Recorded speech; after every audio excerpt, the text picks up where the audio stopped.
So, as I was going down my paths of exploration, I'll say, I was on that journey of exploring pronouns and my expression.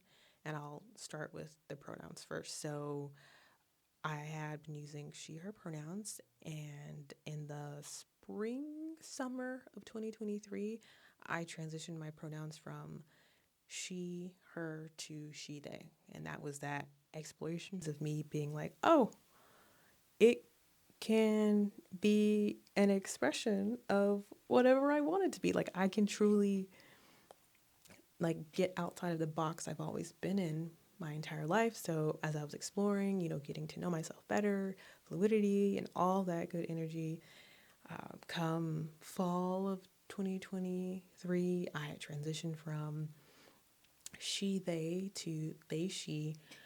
I don't know why my brain was just like, oh, if I, just flip my pronouns with having they first, because that was what was aligning very well with me. I was just like, that was good. I like it. And I still really loved having she.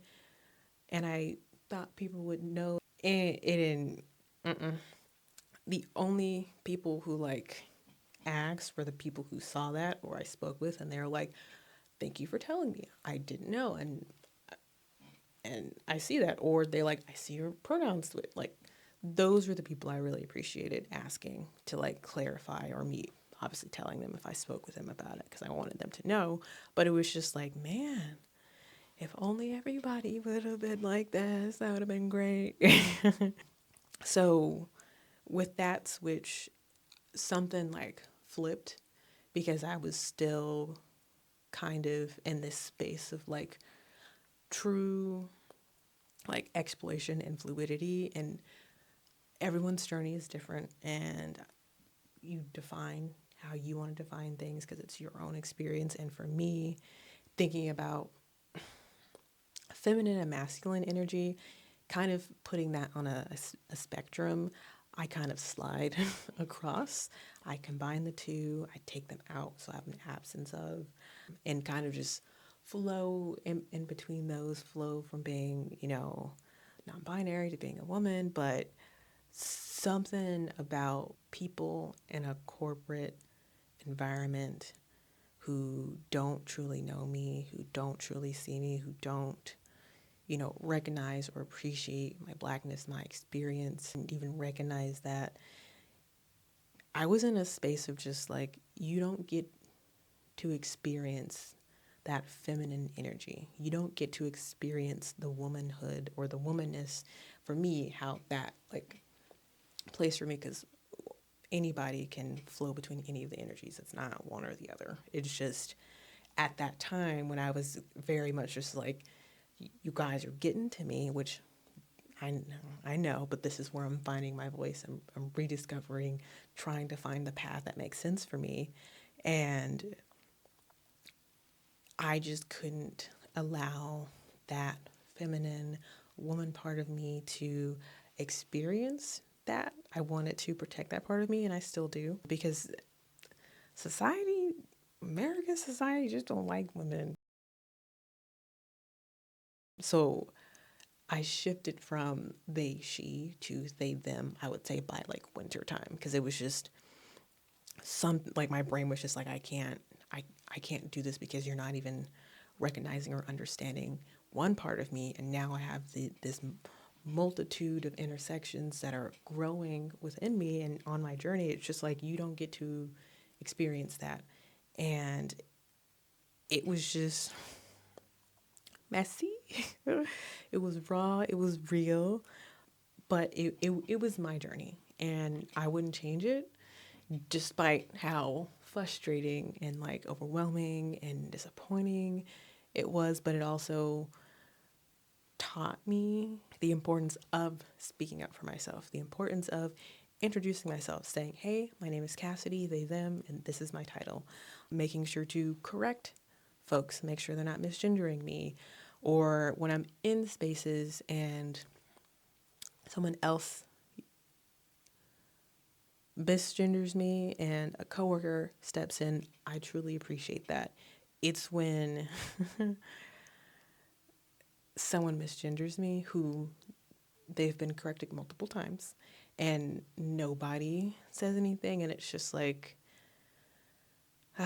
it's those moments of, I know you have to decide when you're going to be a bystander and upstander, and we're adults here, but it's just that constant reminder of, if something else of another part of my identity was being shared, would you stand up for me? Would you, like, if I wasn't, I'm already in the room, you're not saying anything, but if I wasn't here, would you say anything? Or would you just let it be? You know, I have this one coworker and I'm trying to extend grace, but it's also for me to decide when to give that energy and when not, where I would kindly remind them that these are my pronouns, and I would get an immediate response of, hey, I'm so sorry, my brain hasn't woken up for the day, and the parts of me that's just like, let it go, they aren't worth your time, because they're not. And then the part of me that's just like, you have the privilege to be able to say that. And it's frustrating because how can you just, for me, and this is my experience, just offhandedly be like, I'm sorry, my brain hasn't woken up for the day. It's just, imagine interacting with somebody else, and then let's say this person uses she, her pronouns, and I just say he all the time. And then you're just like, hey, those aren't my pronouns. Why are you using those? That's not something I communicated. And then I just say, oh, my bad.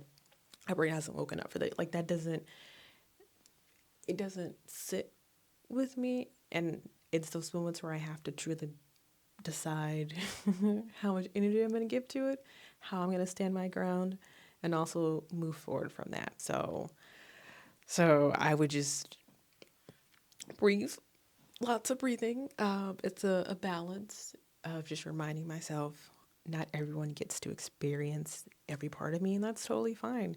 And sharing that part of myself is not something I have to do.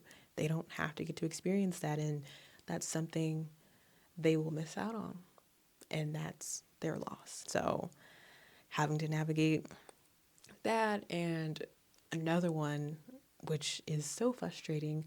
My name is Cassidy with a K. It's spelled with a K. And this is something I am so upset to have to deal with. But people spell my name wrong in emails and stuff. And I can't tell you how many times I've had to bold, italicize, say in an email that, hey, my name is Cassidy with a K, because for me, just, I'm going to get real.